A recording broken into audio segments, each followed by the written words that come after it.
Jacques et le haricot magique. Il était une fois un petit garçon nommé Jacques qui vivait avec sa mère. Ils avaient une petite ferme, travaillaient dur tous les deux, mais ils étaient très pauvres. Un jour, leur vieille vache ne donna plus de lait et la mère de Jacques décida de la vendre. « Jacques, va la vendre au marché, mais demande-en au moins 10 pièces d'argent, » dit sa mère. Jacques partit ainsi au marché avec sa vache. Il avait à peine fait quelques centaines de pas qu'il rencontra un vieil homme.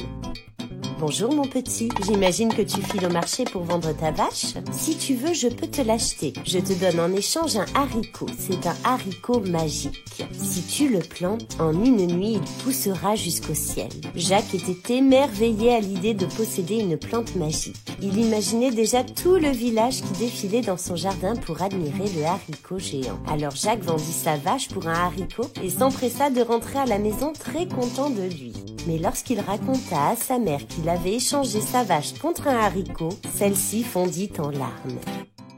Très contrarié de faire pleurer sa mère, Jacques jeta le haricot par la fenêtre et se mit à pleurer lui aussi. Après une bien triste soirée, il alla se coucher le cœur gros.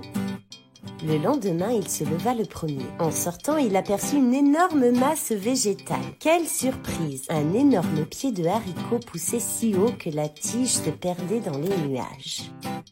Sans hésiter, Jacques commença à grimper de branche en branche, de feuille en feuille. Il grimpa encore plus haut jusqu'au ciel. Puis, il finit par arriver devant un château. Quelle merveille! Il y entra. Mais tout à coup, se dressa devant lui une géante.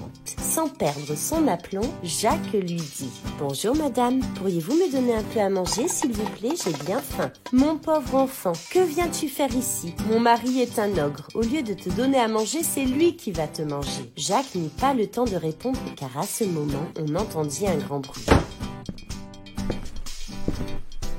« Vite, cache-toi derrière le buffet, » dit la géante. Jacques se cacha et vit entrer l'ogre avec un sac de pièces d'or qu'il posa sur la table. « Ça sent la chair fraîche. Bien sûr, c'est le poulet que je suis en train de faire cuire. » L'ogre s'assit, le mangea et alla se coucher. Bientôt, ses ronflements faisaient trembler les murs. Alors Jacques, tout doucement, sortit de sa cachette, prit le sac de pièces d'or et en courant, s'en revint comme il était venu. Pendant ce temps, sa mère l'avait cherché. Elle était très inquiète de sa disparition. « Pauvre petit, » se disait-elle. « Je l'ai tellement grondé hier soir, peut-être qu'il est parti et ne reviendra pas. » Elle fut bien surprise de le voir arriver à la maison. « Eh bien, petite mère, tu vois que c'était vraiment un haricot magique. Tiens, c'est pour toi. » La pauvre femme remercia le ciel de lui avoir donné un fils si habile et tous deux vécurent des jours heureux grâce à l'or du géant.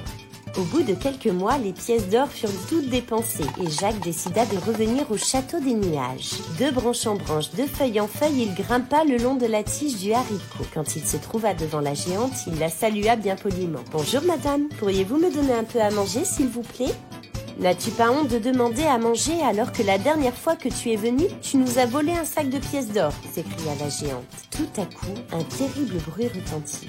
Jacques bondit dans le four pour se cacher.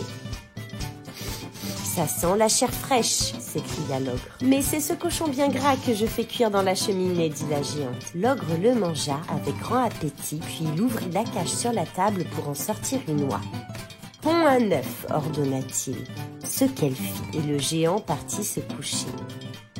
Aussitôt, Jacques sortit de sa cachette, prit l'oie et courut à toute vitesse. Mais en quittant le château, il cogna son pied contre la porte. À ce bruit, le géant se réveilla en sursaut et poussa un cri terrible en voyant que l'oie n'était plus là. Il s'élança aussitôt pour le rattraper, mais le petit descendait si vite. Il n'avait pas fait la moitié du chemin que Jacques était déjà par terre. Il coupa le pied du haricot et vite. Le haricot s'écroula au sol. Désormais, Jacques ne pouvait plus revenir au château des nuages, mais il avait eu si peur qu'il n'en avait pas envie. Grâce aux œufs d'or, il vécut sans souci.